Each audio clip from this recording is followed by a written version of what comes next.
எங்கள் வீட்டு ருசியில் நம்ம இன்னைக்கு பார்க்க போகிறது கிறிஸ்பி பன்னீர் ஸ்டிக்ஸ். அதற்கு முதலில் உங்களுக்கு தேவையான அளவு பன்னீரை இந்த மாதிரி சின்ன க்யூப்ஸாக கட் பண்ணி எடுத்துக்கோங்க. இப்போது அரை கப் தயிரில் இருக்கிற தண்ணியை நல்லா வடிகட்டி அதில் இருக்கிற திக்கான பகுதியை மட்டும் சேர்த்துக்கோங்க.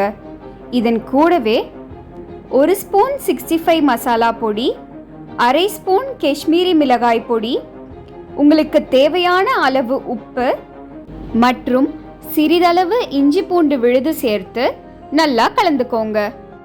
அதன் பிறகு இந்த கலவை கூட 1 ஸ்பூன் கார்ன்ஃப்ளவர் மற்றும் 2 ஸ்பூன் அரிசி மாவு சேர்த்து இதன் கூடவே சிறிதளவு சோடா சேர்த்து நல்லா கலந்துக்கோங்க.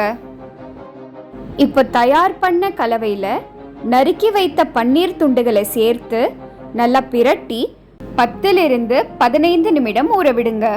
அதன் பிறகு அதே போல சின்ன க்யூப்ஸாக கட் பண்ண வெங்காயம் மற்றும் குடைமிளகாய்களை சேர்த்து மாவு கூட பிரட்டி இன்னும் ஒரு 10 நிமிடம் ஊறவிடுங்க.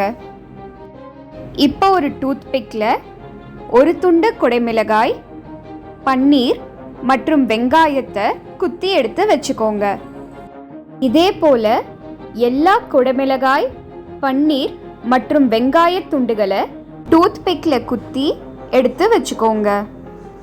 இந்த சமயத்தில் ஒரு கடாயில் எண்ணெய் சேர்த்து எண்ணெய் சூடாகினதும் தயார் பண்ணி வைத்த பன்னீர் குச்சிகளை ஒன்றொன்னா எண்ணெயில் சேர்த்து மிதமான தீயில் கோல்டன் ப்ரௌன் ஆகிற வரை பொரிச்சு எடுங்க. இப்போ சூடான கிறிஸ்பி பன்னீர் ஸ்டிக்ஸ் பரிமாற தயார். இதை நீங்கள் ஸ்டார்டராகவோ இல்லை ஈவினிங் டைமில் ஸ்நாக்ஸாகவோ செஞ்சு சூடாக கிறிஸ்பியாக பரிமாறலாம். இதை பரிமாறும் சமயத்தில் இதன் மேலே சிறிதளவு சாட் மசாலா பொடி தூவி இதன் கூடவே கொஞ்சம் மெயோனி சேர்த்து பரிமாறினால் இதனுடைய ருசி அட்டகாசமாக இருக்கும். நீங்களும் இதை செஞ்சு சுவைத்து இதனுடைய ருசி உங்களுக்கு எப்படி பிடிச்சிருந்ததுன்னு சொல்லுங்க. உங்களுக்கு எங்களோட சேனல் பிடிச்சிருந்தா லைக் பண்ணுங்க, ஷேர் பண்ணுங்க, சப்ஸ்கிரைப் பண்ணுங்க. இன்னொரு வீடியோவில் சந்திப்போம். தேங்க்யூ.